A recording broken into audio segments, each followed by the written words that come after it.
Salam, selamat pagi bagi kita semuanya, Bapak Ibu Saudara-saudara yang terkasih.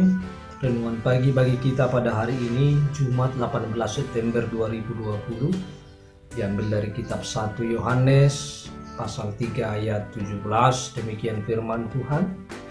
Barang siapa mempunyai harta duniawi dan melihat saudaranya menderita kekurangan, tetapi menutup pintu hatinya terhadap saudaranya itu, bagaimanakah kasih Allah dapat tetap di dalam dirinya?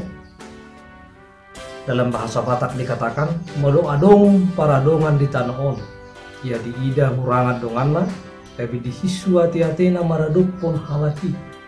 Tung sumur dia ma minyan holong ni rohani di bata di bagasan ibana. Demikian firman Tuhan. Jemaat yang terkasih di dalam Kristus Yesus, firman ini adalah berbicara tentang memberi dari apa yang kita miliki.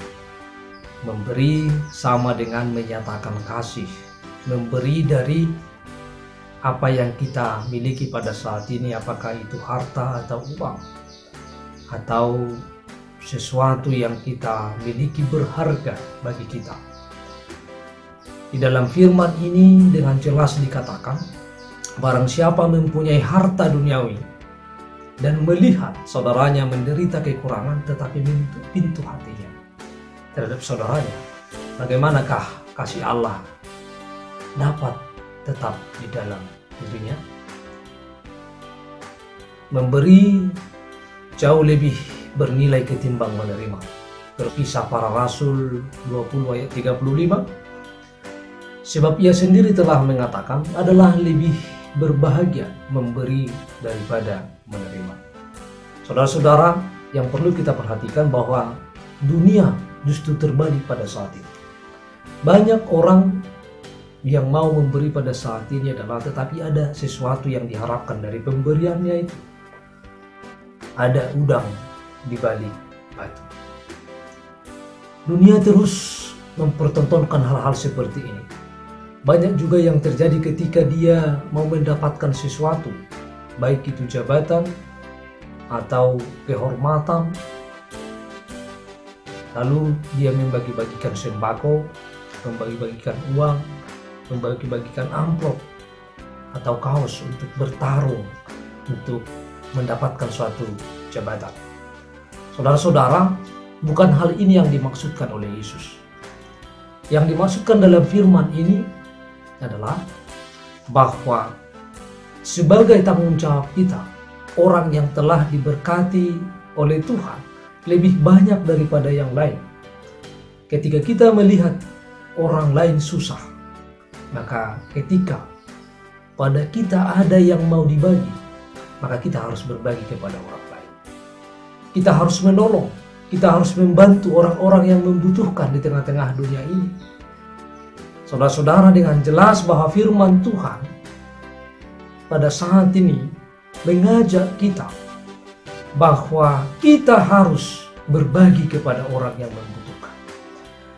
Kami bacakan sekali lagi, barang siapa mempunyai harta duniawi dan melihat saudaranya menderita kekurangan tetapi menutup pintu hatinya.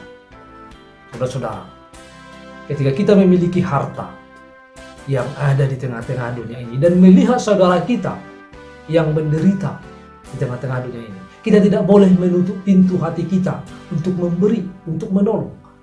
Tetapi kita harus membuka hati kita. Kita tidak boleh pelit, kita tidak boleh kikir, tetapi kita harus berbagi supaya orang lain juga merasakan, mendapatkan kebahagiaan lewat pemberian kita. Tidak ada artinya kita mengumpulkan harta yang banyak tetapi kita tidak mau berbagi. Tidak ada artinya kita dihormati orang lain tetapi kita tidak mau berbagi kepada orang-orang yang susah, orang-orang yang menderita, orang-orang yang miskin. Tetapi bahwa kita harus berbagi. Bahwa dengan jelas dalam firman ini dikatakan bahwa tidak mungkin bahwa kasih Allah dapat tetap diam di dalam dirinya. Bagaimanakah kasih Allah dapat tetap tinggal di dalam dirinya? Ini menyatakan bahwa tidak mungkin bahwa kasih Allah akan tetap diam di dalam dirinya, padahal dia memiliki harta yang banyak tetapi dia tidak berbagi. dia sudah mendapatkan dan sudah bisa hidup dengan tidak bersusah payah, tetapi tidak mau berbagi. Semuanya ini adalah hidup kesia-siaan. Saudara-saudara yang terkasih, sebagai orang yang percaya, sebagai orang yang beriman, bahwa kita adalah bertanggung jawab dan wajib menolong orang yang susah. Ketika Tuhan sudah memberkati kita dan kita sudah merasakan kita telah mendapatkan dan hidup kita telah diberkati oleh Tuhan, mari kita terus berbagi. Mari kita terus memberi lebih baik daripada menerima. Oleh karena itu, sebagai gaya hidup orang yang percaya adalah bahwa dia harus rela dengan tulus hati, berbagi karena kasih, berbagi karena iman. Di dalam kasih itu kita dapat berbagi. Kita mengingat bahwa oleh karena kasih, bahwa ini dapat menggerakkan apapun di tengah-tengah dunia ini.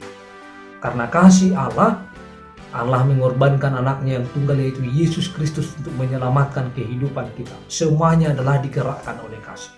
Oleh karena itu, hiduplah di dalam kasih. Kasihilah Tuhan Allah dan kasihilah sesamamu manusia, dan berbagilah sebagian dari yang Tuhan berikan kepada kita. Bagilah kepada orang-orang yang susah, apapun yang kita miliki pada saat ini. Mari kita hidup berbagi dan memberi kepada orang lain. Kiranya Tuhan selalu menyertai dan memberkati kita. Selamat pagi bagi kita semuanya. Salam.